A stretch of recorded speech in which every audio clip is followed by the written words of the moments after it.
আসসালামু আলাইকুম, আমি ড্রাইভার আলামিন ভাই আবারও চলে আসলাম আপনাদের মাঝে ছাগল চানা নিয়ে। মিস্টার রবি আহমেদের কিছু ছাগল চাষ করতেছে, এগুলো আপনাদের মাঝে দেখাতে যাচ্ছি। আমি ড্রাইভার আলামিন ভাই আপনাদের মাঝে আবারও চলে আসলাম কিছু ছাগল চানা নিয়ে।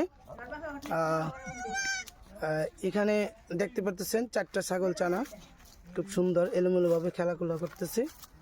তো আপনাদের মাঝে খুব সুন্দরভাবে দেখাতে পাচ্ছি। মা চাগিটা ওদেরকে খাওয়া দিচ্ছে। বয়স মাত্র 2 দিন। আপনারা পারলে এবার গবাদি পশু বাড়িতে পুষতে পারেন, অনেক লাভবান হবেন। প্রয়োজনে আমাদের রবি ভাইয়ের সাথে যোগাযোগ করবেন। ঠিকানাটা আর মোবাইল নাম্বারটা আমি অবশ্যই দিয়ে দিব আপনাদেরকে। তাহলে আজকে এখানে এই মতো বিদায় নিলাম। আসসালামু আলাইকুম, আল্লাহ হাফিজ।